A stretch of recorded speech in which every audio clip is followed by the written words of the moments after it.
Dejstvo, kar se tiče varnosti, je, da nobeno zdravilo, poudarjam pa, da tudi cepivo je zdravilo, ni 100% varno.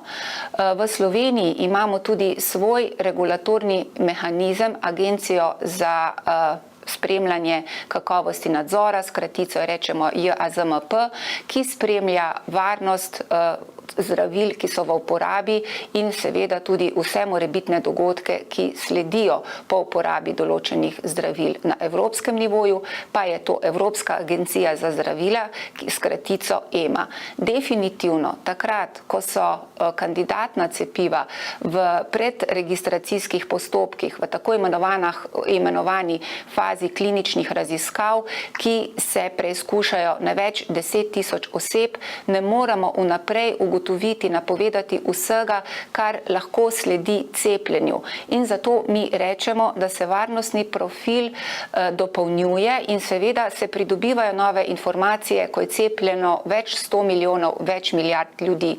Na ta način smo tudi ugotovili, da je z cepljenjem, da so lahko povezane tako imenovani krvni strdki, temu rečemo tromboze, v kombinaciji z nizkim številom krvnih ploščic, da lahko cepljenju sledi tako imenovani sindrom kapilarnega prepuščanja ali pa tudi vnetje srčne mišice oziroma osrčnika.